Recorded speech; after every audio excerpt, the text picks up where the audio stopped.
Hey everyone, my name is Megan and this is Painted and Distressed. Today I have a quick and easy project for you. We're going to be making some shutters using Dollar Tree products. I hope you enjoy.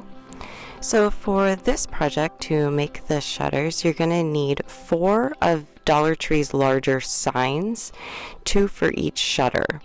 So what I'm doing is for each shutter, I'm going to cut in half one of the larger signs and leave the other one to its original size. The reason I'm doing this is because we're going to be attaching them, and if you attach the 2 larger signs together, it was a little too big for my liking, but by all means you can make these whatever size you prefer, but I just decided to do it this way.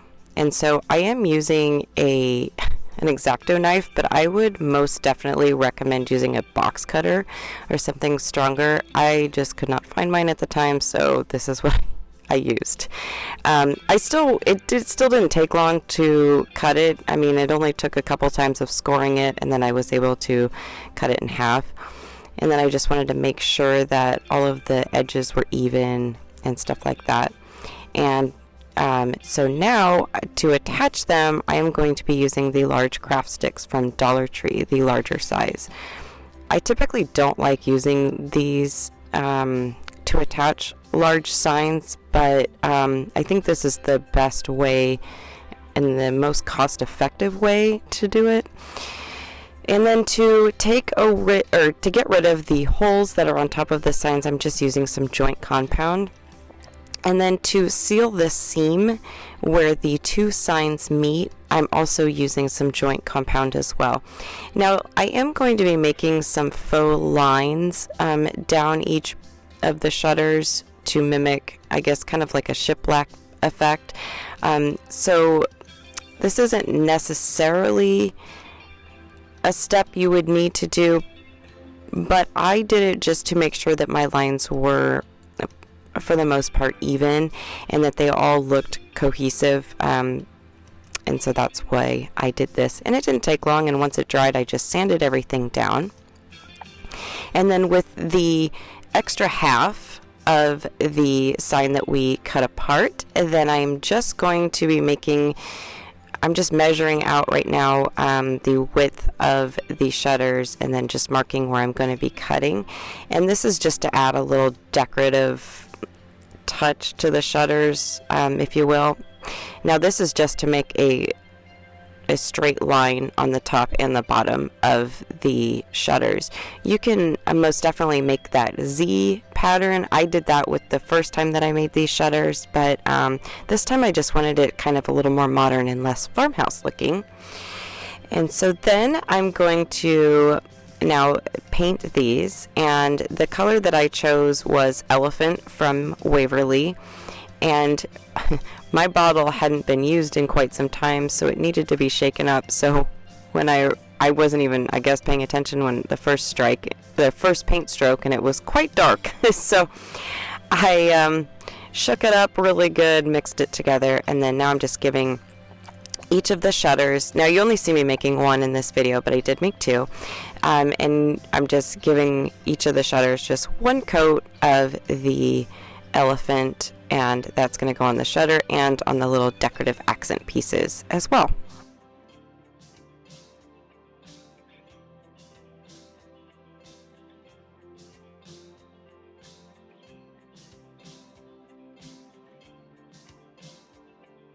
And then I got out Waverly Silver Lining, and I'm doing a heavy dry brush on these because I wanted them to be most definitely a gray color, but I wanted kind of I wanted it to have a lot of dimension, and so that's why I started off with the elephant at first, and then now I'm doing a heavy dry brush of the Silver Lining.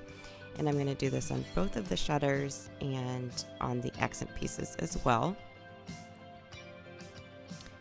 And I'm doing a heavy dry brush here, and that just means that I'm putting a little bit more paint on my brush than I typically would when I'm dry brushing, to fully coat over the elephant, but to make sure that the elephant color is still showing through as well, to again give it some color gradient, or not gradient, but some color variation.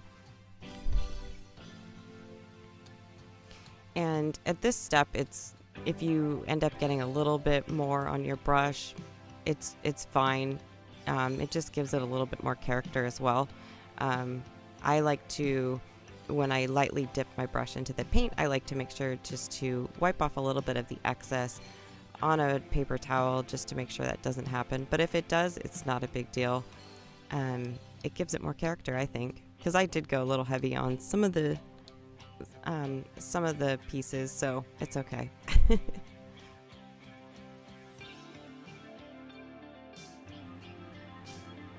And then before I did the last paint step, I decided to add the lines, the faux shiplap lines, and I'm just using a black paint marker.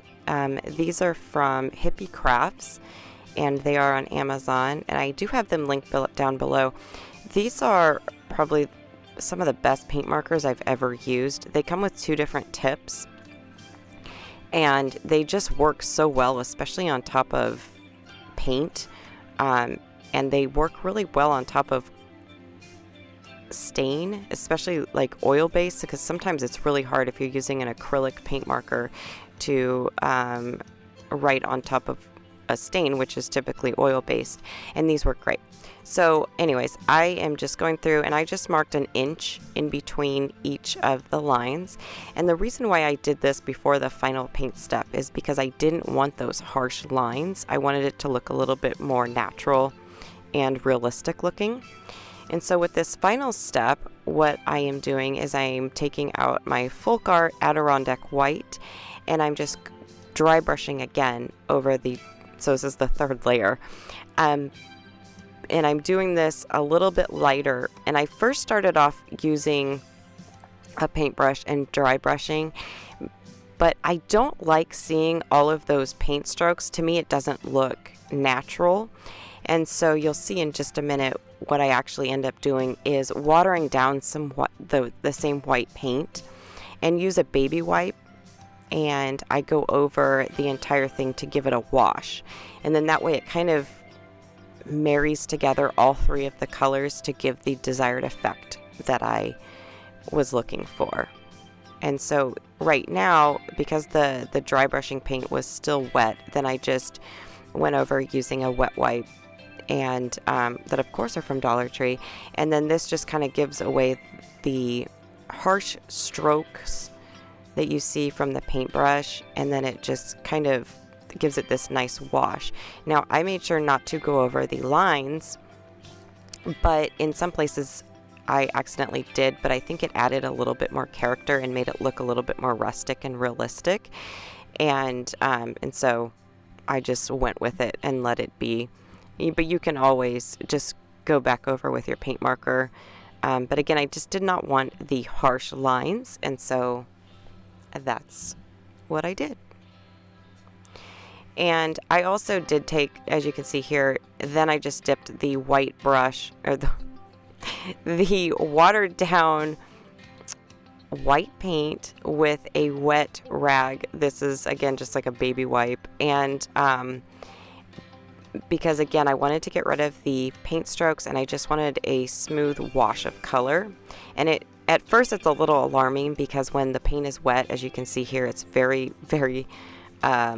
it's a lot darker, and it's like, oh gosh, I didn't want it, completely white and to ruin all the paint that I just did. But because it is watered down, it completely dries lighter, and it just gives this nice wash effect. And I am going over the paint marker with this, and the reason why I did that is because it is watered down, and so it will not completely take away the markings.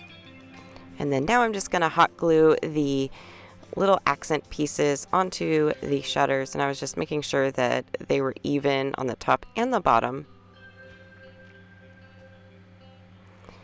And this is such an easy project to make. It's so easy.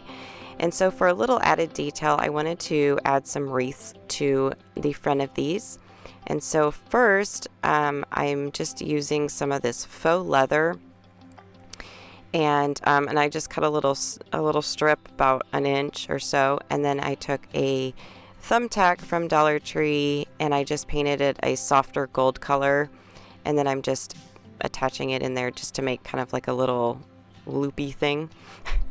And then I'm taking some garland from Hobby Lobby of lamb's ear, and then this, I don't really know exactly what this stuff is called. Please comment down below if you do know this, what I'm using to wrap around the lamb's ear. I got it at Dollar Tree, and they have it in different colors, and I'm not exactly sure what it's called, but it's in their floral section. And then I'm just attaching it to the lamb's ear using some zip ties, because I didn't want to use one of the smaller wreath forms from Dollar Tree, because I just wanted it basically to be the lamb's ear, if that makes sense. And I think sometimes when I use a wreath form, it kind of takes away from that. And I wanted to be able to see this nice, cool little faux leather hanger thing. And you can also, to get this look, you can also use the Dollar Tree faux leather vinyl that they have. That's another great option to use. It's so easy to cut, and I've never actually used it in my Cricut, the faux leather vinyl, but I have used it for so many other projects. I love it. It's so easy to work with. This particular faux leather vinyl, my sweet friend Lynn from Hot Mess and Hot Glue sent it to me, and I love it so much.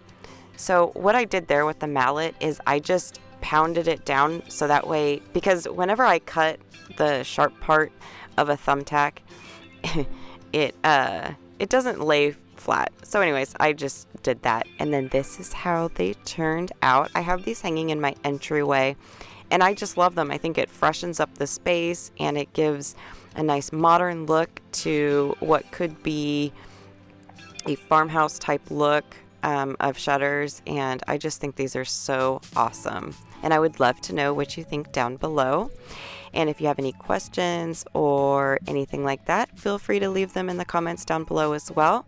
And here are some other videos if you are interested in checking out some more on my channel. And if you haven't done so already, I would love it if you would subscribe to my channel and give this video a thumbs up.